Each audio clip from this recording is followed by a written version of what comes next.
तभी जम्मू द्वीप से भारत खंड बना और भारत खंड बन के भारत देश बना। और हम धन्य हैं जो भारत देश के नागरिक हैं महाराज। देखिए हमारे धर्म में, हमारे क्षेत्र में, हमारे भारत देश में अच्छे अच्छे लोग हैं, अच्छे वस्त्र पहनते, अच्छे भोजन प्रसादी भोग करते हैं, बाल भोग करते, राजभोग करते, भगवान की पूजा करते हैं। और उसी भारत देश में, भारत खंड में महाराष्ट्र देश है, महाराष्ट्र प्रदेश है। महाराष्ट्र की विशेषता क्या है? महाराष्ट्र में संतों का वास है। एकनाथ जी महाराज, डोंगरे जी महाराज, तुगड़ो जी महाराज, कहाँ है? महाराष्ट्र में महाराज। और महाराष्ट्र में भी विशेषता क्या है?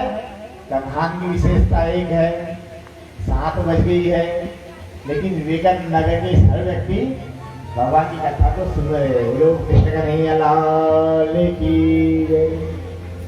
ये सुंदर स्वभाव है आप सभी का। महाराज आगे जाकर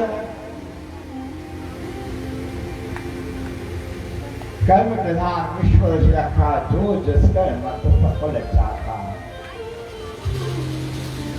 सुखदेव जी महाराज जब ऋषि को बताते, व्यक्ति जो जैसा पाप कर्म करता है उसे वैसे पाप कर्म का भुगतान भोगना पड़ता है, उसे नरक में जाना पड़ता है। बोले महाराज कौन से नाम, किस नाम के नरक में जाना पड़ता है? बोले जो झूठ की गवाही देता है वह तामसिक नाम के नरक में जाता है, और जो व्यक्ति पराये के धन को हड़पता है वह व्यक्ति अर्ध तामसिक नाम के नरक में जाता है, और जो व्यक्ति घृणा और द्वेष करता है वह रौरव नाम के नरक में जाता है, और जो व्यक्ति हिंसा करता है, जीव की हत्या करता है, वह कुंभपाक नाम के नरक में जाता है। बोले महाराज ये कुंभपाक नाम का नरक क्या है? सुखदेव जी महाराज कहते राजा परीक्षा है महाराज। जैसे माताएं अपने घर में भजिए बनाती है, पकौड़ी बनाती है, तो पकौड़ी बनाने के लिए क्या करती है? गैस चालू करती है, कढ़ाई लगाती है, कढ़ाई में तेल डालती है, फिर बेसन आदि सामग्री डाल के पकौड़ी बनाती है। बोले वैसे ही जो व्यक्ति जीव की हत्या करता है, और जैसे आप पकौड़ी तलते हो ना, उसी प्रकार से व्यक्ति को यमदूत तलते हैं कि खूब जीव की हत्या किया ना राजन तुमने। पकौड़ी और पूड़ी की तरह से व्यक्ति को तला जाता है, उसे कहते कुंभपाक नाम का नरक। अगर आप चाहते हो हमारे जीवन में कुंभपाक नाम के नरक में न जाए ना, तो जीव हत्या बंद कर दो या कम कर दो कम से कम, क्योंकि आपको पता हो कई लोग का भोजन ही जीव हत्या से ही होता है। हाँ, कम कर सकते हैं, बंद करें तकलीफ हो जाएंगे, पेट भूखा रह जाए, भूखे या दुबले हो जाएंगे। बोले कृष्ण का नहीं लाल की जय। आगे जाकर सुखदेव जी महाराज राजा परीक्षित को बताते हैं, राजा परीक्षित कि हर व्यक्ति जीवन में अपने द्वारा 5 प्रकार के यज्ञ रोज करना चाहिए। बोले महाराज 5 प्रकार के यज्ञ करने से क्या फल मिलेगा?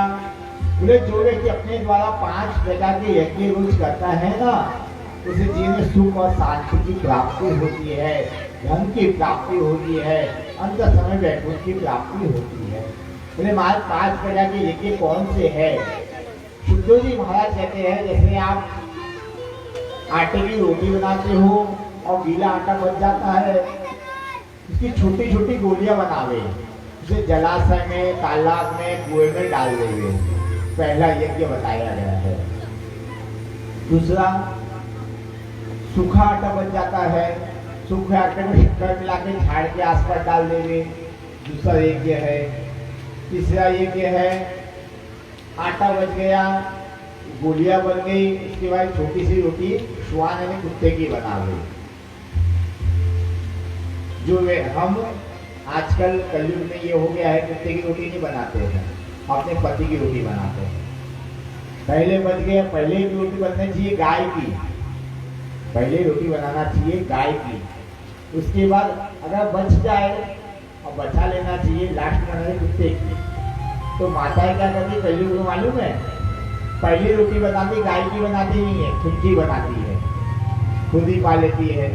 हाँ, अब बाद में भोजन कर लेती है, भोजन करने क्या करती है? उसको बीच में रख देती है। पति आता है, जितना आटा होता है इतनी सबकी रोटी जैसे कुत्ते की बनाते हैं वैसे ही अपने पति को बना के खिला देती है। हाँ? उससे क्या होता है, घर में क्लेश चालू हो जाता है। और कभी भी अपने फ्रिज में गीला आटा नहीं रखना चाहिए। क्यों? क्योंकि गीला आटा रखने पे मालूम है क्या होता है, वो पिंड बन जाता है। और पिंड होता है प्रेत के नाम का, भूत और प्रेत उसको वास करते हैं। आप लोगों के घर में सभी आजकल हम देखते हैं जजमान जहाँ जाते हैं, हम देखते हैं घर में सुख शांति नहीं है। बोले क्यों नहीं है? क्योंकि हम एक तो पति को कुत्ते की रोटी खिला रहे हैं, उसके बाद रोटी भी वो खिला रहे हैं, आटा भी है, तो वो पिंड का, प्रेत का नाम का है। और प्रेत नाम का पिंड बनाकर पति को भोग लगा रहे हैं, तो घर में क्लेश में तो क्या होगा। अगर हल्का बनाना भी है गीला आटा, तो बना के तुरंत समाप्त कर दो, उसको फ्रिज में मत रखो। और जिस घर में फ्रिज में गीला आटा रहता है ना, वहां भूत और प्रेत का वास होता है। क्योंकि अंत समय पिंड का दान होता है, पिंड कैसा होता है, ठंडा होता है, ठंडा उसका प्रिय होता है। इसलिए गीला आटा फ्रिज में रखना बंद करें। झाड़ू लगाते हैं, अनेक कीड़े मर जाते हैं, उसका दोष लगता है। उसके लिए कीड़े को आटे की शक्कर मिलाकर डाल दे, उसका दोष से मुक्त हो जाते हैं। लकड़ी जलाते हैं, भोजन बनाते समय उसमें कीड़े रहते हैं, उसका मर जाते हैं, उसका दोष लगता है। उसके बाद में भोजन बनाते समय अग्नि को भोग लगावे, और जो व्यक्ति अग्नि को भोग लगाता है उसे सुख और शांति प्राप्त होती है। ऐसे 5 प्रकार की यज्ञ बतलाए गए हैं। तो जी महाराज कहते हैं, राजा परीक्षित, एक सुंदर यहाँ कथा आती है। बोले अजामिल नाम का ब्राह्मण था। अजामिल नाम का ब्राह्मण का काम क्या है? पूजा पाठ करना, यज्ञ करना, यज्ञ कराना, दान लेना, दान लेना, पढ़ना, पढ़ाना, ये ब्राह्मण का कर्म है। तो ब्राह्मण क्या कहता, पूजा पाठ करता था, भगवान के सूत्रों से पूजा पाठ करते था। एक दिन अजामिल महाराज नगर में जो बगीचा होता है ना, गांव में बगीचा होता है, गार्डन, वहां अजामिल महाराज का नियम था, उस गार्डन में जाते थे।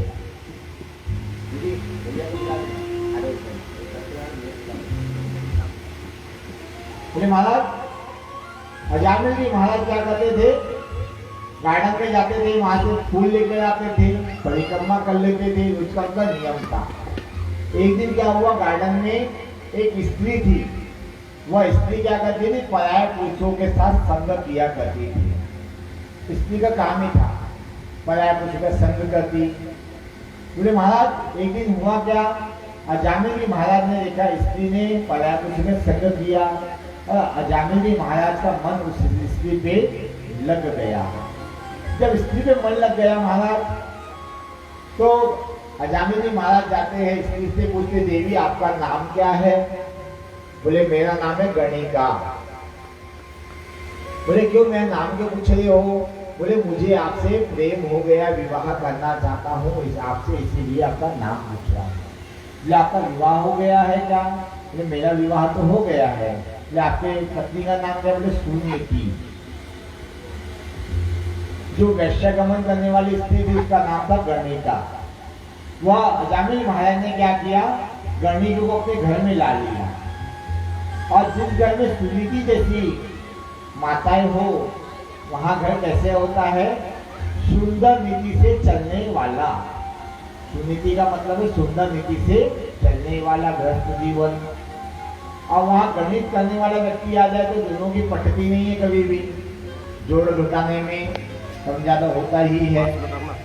महाराज सुनीता ने क्या किया, घर का त्याग कर दिया, और अजामिल महाराज वो गणिका के साथ में रहने लग गए। अजामिल महाराज पंडित जी जो है, पंडिताई में पैसा बहुत सीमित होता है महाराज। पंडिताई बहुत विचित्र चीज है, भगवान का आशीर्वाद अधिक होता है और पैसा कम होता है। और पंडिताई बहुत अच्छे से करे तो पैसा बहुत अधिक होता है, ये पंडिताई की विशेषता है। बोले महाराज, पंडित जी ने क्या किया, सुनीति गणिका को पैसा दे, जजमान से लेकर आते, और लेकर आने के बाद में गणिका को पूरा पैसा दे देते। गणिका पैसा लेती और पैसा लेकर अपने घर पुराने में दे देती। ऐसे करते करते गणिका के द्वारा अजामिल को 9 बेटे हो गए, 9 बेटे हो गए महाराज। धीरे धीरे करके आज गणिका जी ने कहा प्रभु देखो 2 बच्चे हो गए हैं, एक बच्चे के लिए 1 लीटर दूध अधिक लगता है, तो दूसरा बच्चा 2 लीटर दूध अधिक लगता है, 3 लीटर, ऐसे करते 10 लीटर दूध महीने का लगता है, हमें अधिक लगता है, तो इसलिए धन ज्यादा कमाना पड़ेगा। तो अजामिल महाराज आप ऐसा करो कि आपके पंडित ऐसे कुछ होने जाना वाला नहीं है, आप ऐसा करो कोई धन अधिक कमाने की व्यवस्था करो। अजामिल महाराज ने कहा क्या चोरी करो, क्या डकैती करो? बोले जो करना वही करो, लेकिन करो, कुछ तो करो। अजामिल महाराज ने क्या किया, अपनी पंडिताई को छोड़ दिया, काली पट्टी मस्तक पर बांधा, काला तिलक लगाया, धोती कुर्ता उतार दिया महाराज, काले कपड़े वस्त्र धारण किया, काला घोड़ा ले लिया और काला घोड़ा लेकर महाराज हाथ में तलवार लेकर नगर नगर जाता और डकैती कहकर लेकर आता, धन की पोटली रोज जाता, गंडिका को दे देता, गंडिका को दे देता। और गणिका क्या करते, जिससे बच्चों का जीवन यापन करने में पैसा जो मिलता वह लगाती महाराज। आज गणिका ने देखा कि अजामिल महाराज ने पहले पंडिताई छोड़ा तो वहां तक गणिका को अच्छा लगा, कोई दिक्कत नहीं, पैसा आया है, पैसा कैसे दिया है, दिक्कत क्या है। अजामिल महाराज मांस मदिरा का भक्षण करना प्रारंभ कर दिया। क्यों? क्योंकि जैसा खाएगा अन्न वैसा बोलेगा मन, जैसा पिएगा पानी वैसा बोलेगा वाणी। जैसा हम अन्न खाते हैं वैसे हम वाणी बोलते हैं, वैसे मन बोलता है।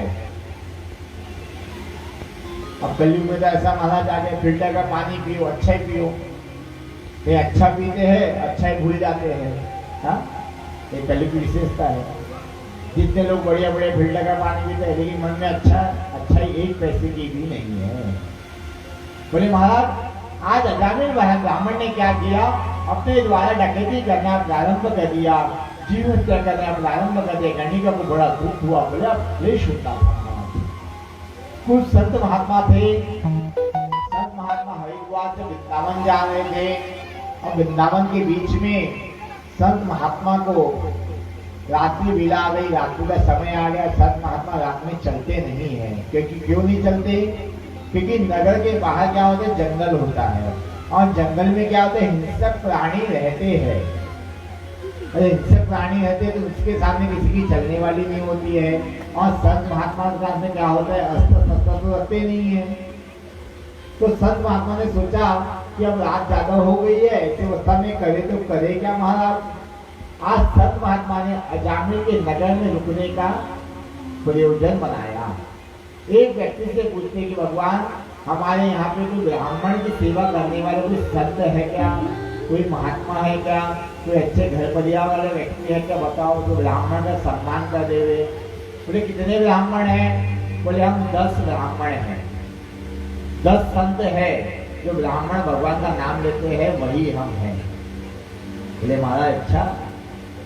तो लोगों को सबसे ज्यादा तकलीफ वाली विषय जो होती है ना, तो ब्राह्मण से होती है, ऐसा विषय देखा गया है। लोग ब्राह्मण को अछूता समझते हैं। मांगलिक जब कार्य करते हैं सबसे पहले ब्राह्मण को बुलाते हैं, कार्य हो जाता है ब्राह्मण को होते हुए ब्राह्मण अछूता है। अपना दोष ब्राह्मण को लोग जिमाते हैं और जिमाने दक्षिणा देते हैं, और दक्षिणा देंगे ब्राह्मण का सम्मान नहीं करते हैं। वैसे ही आज अजामिल ने क्या किया, डकैती करना प्रारंभ कर दिया। इधर संत महात्मा ने एक व्यक्ति से पूछा कि भगवान आपके नगर में कोई ब्राह्मण का घर हो तो बताओ। व्यक्ति बोलता महाराज ऐसे घर भेजूंगा कि जीवन में संत की भी छोड़ दोगे, संत बनना छोड़ दोगे, ऐसे घर भेजूंगा। बोले कहाँ जा भेजते हो? बोले बहुत बड़ा सेठ है, उसका नाम है अजामिल। बोले वह क्या करता है? बोले महाराज उसके बाद करोड़पति है, अरबों खरबों रुपए कितने पैसे कहाँ कहाँ रखे हैं ना, उसको भी जानकारी नहीं, उसकी पत्नी को जानकारी सिवा। बोले अच्छा। संत महात्मा ने कहा देखो 10 मोती है, उनको भोजन करना है, जो फल के मिल जाए, दाल चावल मिल जाए, बस हमारा हो जाए। बोले महाराज जाओ आपको बताता हूँ रास्ता। आज अजामिल को संत महात्मा के पास, संत महात्मा के घर की ओर भेज दिया गया महाराज। उस ब्राह्मण ने वह कार्य किया और संत महात्मा का जामिल के घर जैसे ही भेजा और श्रीमन नारायण नारायण नारायण श्रीमन नारायण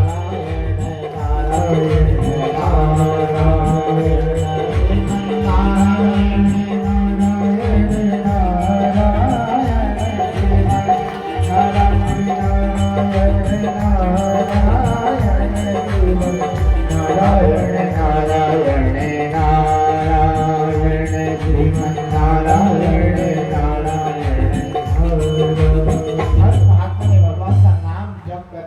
महाराज आज चल पड़े अजामिल के घर की ओर और नारायण नारायण करके भगवान संत महात्मा अजामिल के घर में जाकर घर की चौखट पे खड़े होकर नारायण नारायण करके आवाज दे रहे हैं।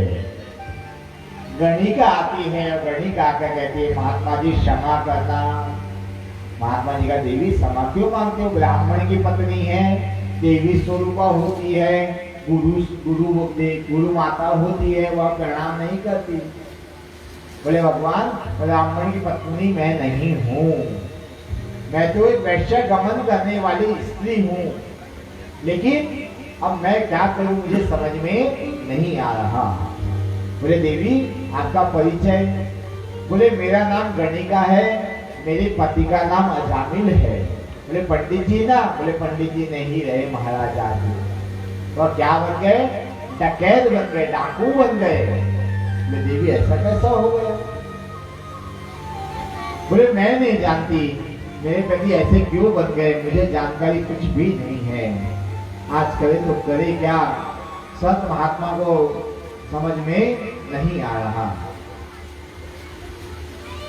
संत महात्मा कहते देवी देखो आप जो भी हो जैसी भी हो बहुत अच्छी हो, कोई चिंता मत करो, हम 10 मूर्ति है 10 मूर्ति का भोजन की व्यवस्था कर दो।